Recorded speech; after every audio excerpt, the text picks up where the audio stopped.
When questioned on the sudden end of the footage, Dr. Rune claims the camcorder had died. Supposedly, he gave his account of an encounter with a Marshal, Carter, and dark operation based on Virginia, known only as Gunstone LLC, before departing. You don't have to tell me twice about the people who made that mine. I've seen what they've done to folks. Dr. Atticus Rune is not a man unfamiliar with the horrors in the wild, not in all his years of living amongst these woods and these mountains and all they held within their breadth.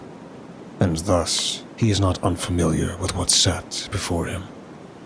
SCP-8306, though Site-898 more often than not simply called it the foreman.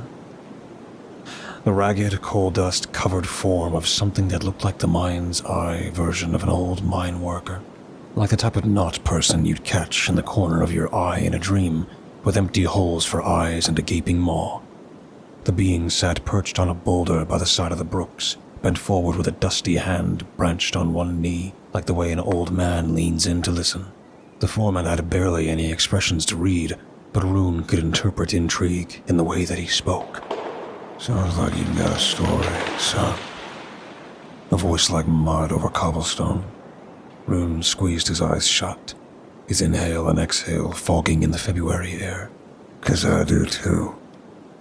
In a moment, nothing short of impulse, Rune deactivates the camcorder. Its shutter thunks, and he lets his arms fall to his sides. He can tell them the battery died. Wherever this was going, security didn't need more than a verbal summary. The foreman notices this deliberate choice and hums, awaiting response.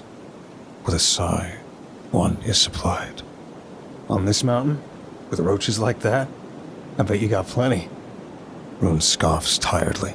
He's hesitant to look this thing where its eyes should be, but slowly raises his hand. The foreman pushes off the rock, heavy boots hitting the muck with a thud.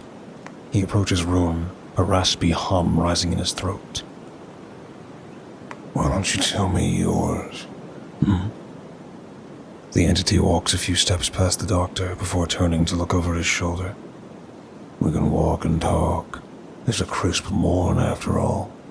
Rune watches, inhaling daybreak dew and breathing it back out. You're right, he replies. It's a nice morning. He takes a few steps through the mud after the figure, but catches himself glancing over his shoulder, back towards the site. The hesitation doesn't last long. Pocketing the dead camcorder, Rune follows the foreman into the mist rolling down the mountain, between the trees and over the bog.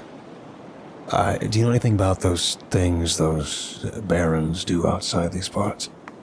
Rune asks after a time. The silence only punctuated by the sounds of their feet and the cawing of crows. There's a faint squelch as the foreman cocks his head to the side. They infest these mountains like maggots. Set her up for all she's worth.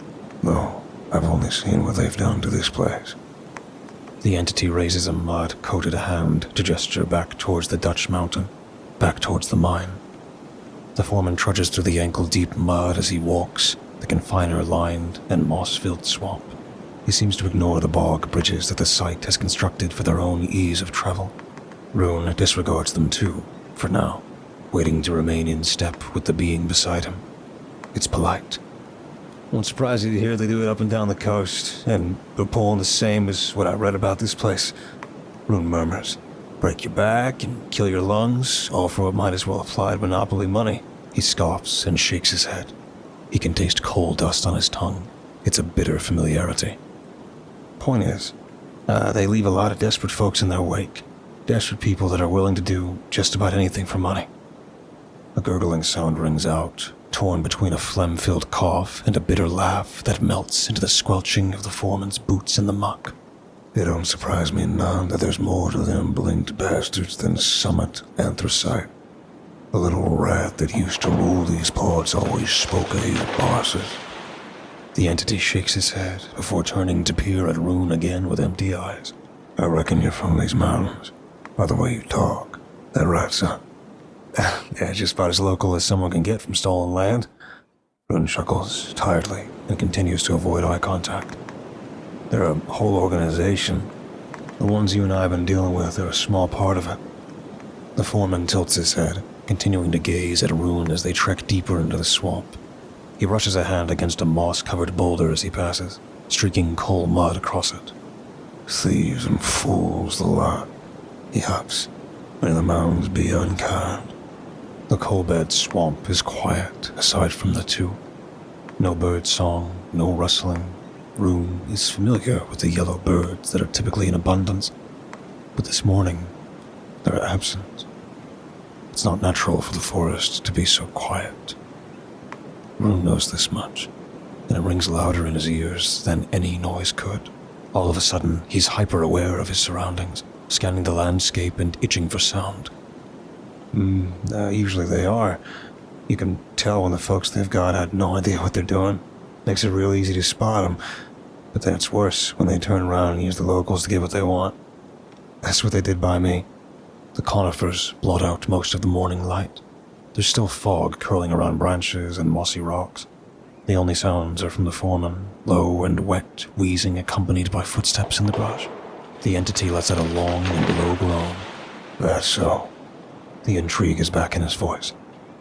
Yeah, down south a ways, they proposition and pay the people most willing to catch and sell their own local legends. Items, animals, people, you name it. If they weren't normal, they'd take them for a hunk of cash. When the woods are this quiet, it usually meant a predator was around. The wheezing and groans being the only thing to break the silence made Rune wonder if the man next to him was that. Till I ratted him out, that is, he adds softly. Blew the old whistle on him, did you now, son? The foreman barks a laugh and gives Rune a hearty pat on the back. It leaves coal dust on his coat and knocks Rune off balance. He slides forward through mud before catching himself just in time to not fall face first. The Spencer continues. Good on you, good on you. Did you catch the name of the bastard you smoked out? A tilt of the head, a crack of the neck. Rune's eyes stick to the ground now, watching his step. The veiled name they were working over was Gunstone LLC, or something like that. Foundation thinks there might be a connection between them and what happened here. The entity makes a low noise, hand returning to his side. Can't say that name rings any bells, but I wouldn't be surprised none if their two heads are the same snake. Well, that's relieving. Means there ain't something like that happening up here. Rune shakes his head and grimaces. It'll be too soon if I never see nothing that depraved again. The foreman continues through the swamp, leading Rune to an opening in the trees and rock. There's an old, rotted campsite at its heart. The sight makes Rune raise an eyebrow. Is this marked down on any of the maps? Is it important enough to be? The barely maintained remains of a fireplace, decayed logs around it, and a tattered, mossy linen tent. The only thing that looks like it's seen use in the past years is the fire pit, little embers dying out at its base. The foreman makes a raspy hum and approaches it. I wouldn't get your hopes up, he sighed.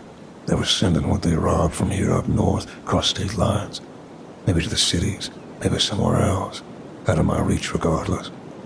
Rune nudges at one of the logs with his foot. Checks out, he sighs.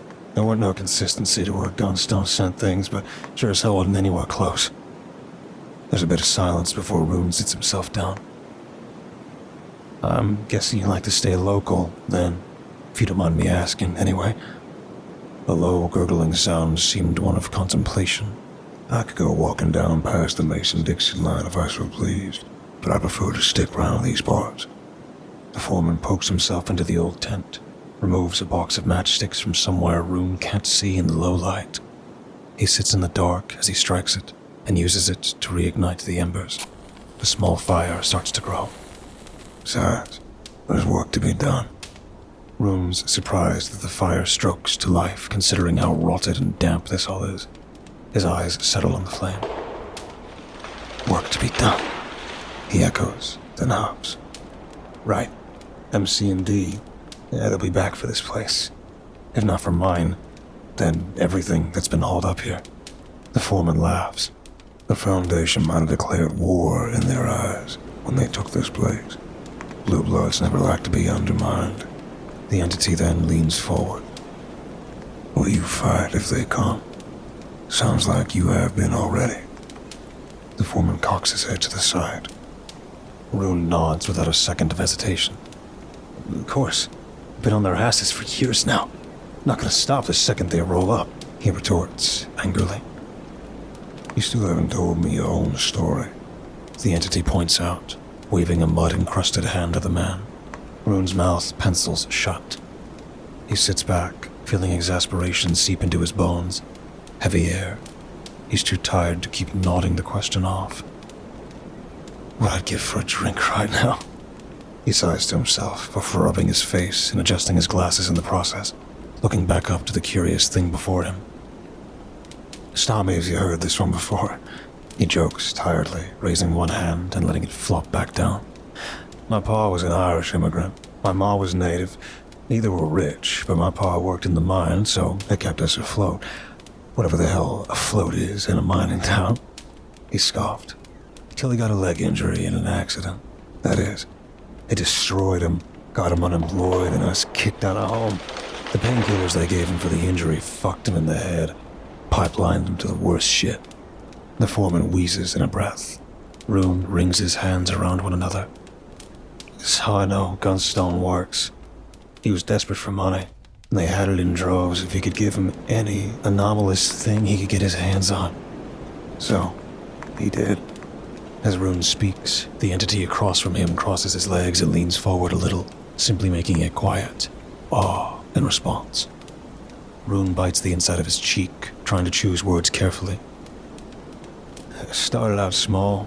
First little items and trinkets, I imagine. I didn't know. Not till Ma left him over it. Wish I had. He rubs a hand against the side of his head. Maybe then I could have stopped him from graduating to selling off living things. I don't just mean animals and haints either. I lost people. Friends who had no business being bought and sold the way they probably were. There's a venom on his tongue when he speaks, free hand finally gripping at the side of the log so tightly his knuckles turned bone. Found out what Pa was doing the hard way, and when I did, I blew the whistle on him. Haven't stopped since. Those bastards want my head on a pike, but the Foundation fancied me a reliable source of information, so now I'm here. Crackling embers waft out of the fire onto the dingy ground, and Rune watches their lights go out. Satisfied? For a moment, the only thing that breaks the silent woods is the foreman's rasping breaths. There's a pair of deer down the path. They are still. I see. The entity's head lowers. His voice is suddenly far quieter, somber even. You got a wound in your belly that many do. I saw men fester and fall apart on these grounds from them because no one was there to help clean out the shit. Got in their lungs, got in their heads. He coughs. When they force you to burrow so low, you end up drowning in the muck. Yeah, well, I'm not gonna let him do that no more. Not where I can help it, Rune retorts. Something tells me we're alike in that way. Rune dips his head low, a silent gesture of respect. He tries to ignore the deer. This safety net is fleeting. He's already too aware of what lives out in these woods. The only thing that dares to show its face to a predator in silent woods is another. Damn straight. The foreman lets out a bitter chuckle, half choked by phlegm. I couldn't chase him out on my lonesome, but I did what I could, sent the bastard they put in charge down on, choking to his grave. The apparition stands, body creaking like old wood. He removes a lantern from the remains of the tent and kneels down by the fire to borrow embers. Eyes for eyes, breath for breath. Wow, good. He sees the animals too. Or at least that's what Rune assumes as he watches the entity work to light the lantern. He stands and brushes himself off. Good on you. Rune breathes with a nod. Someone had to do it. Is the Foundation joining the hunt too? He sticks his hands in his pockets. I've caught word that the old Red Canary investigation's getting revived. Little trinkets, traces of operations, things that cropped up over the years. Like you. The foreman looks up. Like me? Yeah. Rune sighs, gaze cast low. The lantern's light starts to steadily flicker to life. Thanks for humoring an old hang. The foreman rumbles. Ain't too often folks come for a talking, despite my interest in your affairs here. Of course, a happy accident, but I don't mind, Rune replies. Despite the foreman's claim, Rune doesn't think he's a haint. Supernatural, sure, but it doesn't seem like the right category to place him into. If there is a right one, after all. Been good to see you with my own eyes. There's a faint, raspy chuckle from the entity. The foreman then straightens once more, pushing up to his feet with a grunt. He stares down the path. You must be moving along now. The two animals are facing them now, turned bodily to be staring straight down the path. The deer cast no shadow, cloud cover as turned the morning dark. The foreman hops, then turns to Rune, extending the old lantern to the man. Take this for the walk back. Rune hesitates, but didn't need to be told twice. He grips the rusted handle, hears it squeal in protest. It's warm. The fire within squirms. Rune mouths his thanks and dips his head. Just leave it by your window. I'll be back for it. The entity remarks, shifting to face the deer with backwards limbs. Rune keeps this in mind as he turns his back to the barely deer and the mine's specter. He turns back the way he came and ignores the murmuring on the wind that trails his steps. The lantern with writhing fire swings in his grasp all the way back.